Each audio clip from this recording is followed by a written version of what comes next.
अस्सलाम वालेकुम, मैं हूं सनम जावेद खान और आप देख रहे हैं आफ्टर शॉक्स। अर्ज किया है, डिब्बे में डिब्बा डिब्बे में पानी, डिब्बे में डिब्बा डिब्बे में पानी। हमारे साथ मौजूद है सर्जरियों वाली नानी।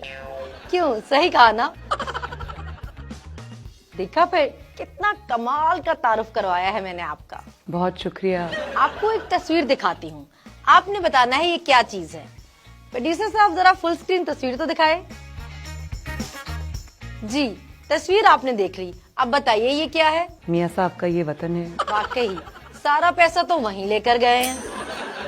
अच्छा, अब मैं आपको कुछ कार्ड दिखाती हूँ, आपने बताना है कि उन पर क्या लिखा है। जी प्रोड्यूसर साहब, जरा इनको कार्ड दिखाइए पहला।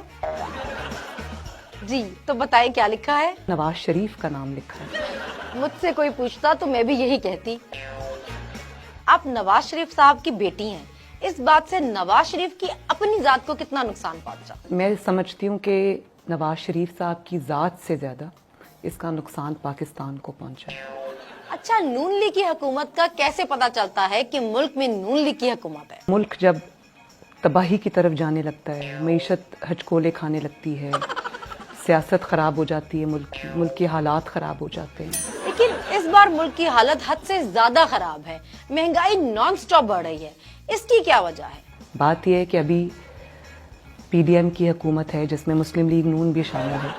आपके कहने का मतलब है ज्यादा पार्टियों की हुकूमत है, इसीलिए महंगाई भी ज्यादा हो रही है, करप्शन भी ज्यादा हो रही है और मुल्क को 13 गुना नुकसान भी ज्यादा हो रहा है। करप्शन और महंगाई का तो कोई हिसाब ही नहीं है। इन हालात में आप बेचारी पाकिस्तानी अवाम को कहाँ देखती हैं? अपनी मौत से कुछ ही महीने दूर हैं। अल्लाह खैर करे। आपके ख्याल में शहबाज शरीफ एक बेहतर वजीर आजम है? बिल्कुल ऐसा नहीं है। अच्छा, डार साहब के आने से डॉलर का रेट आसमानों से भी ऊपर चला गया है, इस पर आप क्या कहेंगी? ये तो क्रेडिट की बात है, ये कोई बुरी बात तो नहीं, इसका तो इल्जाम तो नहीं देना चाहिए, इस पे तो शाबाश मिलनी चाहिए उनको। चले, सुना है अगर मियाँ साहब खान साहब की तकरीर टीवी पे सुन ले तो उनके प्लेटलेट्स मजीद गिर जाते हैं। ये बात ठीक है, ये बात ठीक है। अच्छा, मैंने कहीं से सुना है कि शादी से पहले आपको भागने की बहुत आदत थी, इसीलिए आपके घर वाले तंग आकर आपको कमरे में ताला लगाकर बंद कर दिया करते थे। सुबह 7 बजे मेरा ताला वो खोलते थे।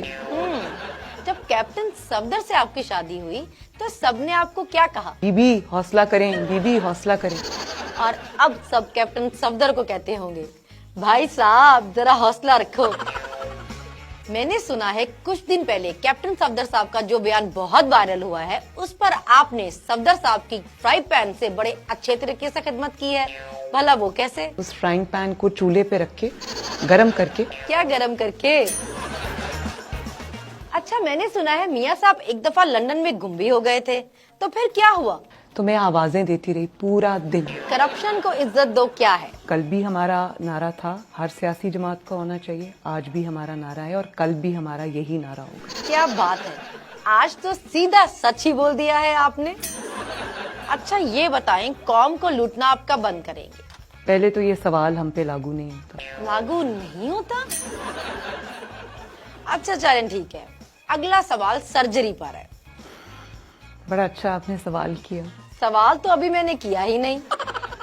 अच्छा, ये बताएं, जब आप अपने चेहरे की डेंटिंग वेंटिंग, मेरा मतलब है सर्जरी कराने जाती हैं, तो डॉक्टर्स तो करोड़ों रुपए मांगते होंगे। करोड़ों में नहीं, अरबों में मांगते। अरबों? तौबा तौबा। इसी के साथ मुझे और टीम आफ्टर शॉक्स को दीजिए इजाजत। अल्लाह हाफिज। कैमरा बंद कर दीजिए। अच्छा, ऑफ द रिकॉर्ड आपसे पूछना चाहती हूँ, वैसे लोग सोचते तो होंगे आप अभी तक इतनी जवान कैसे दिखती हैं? लेकिन लोग बेवकूफ तो नहीं है।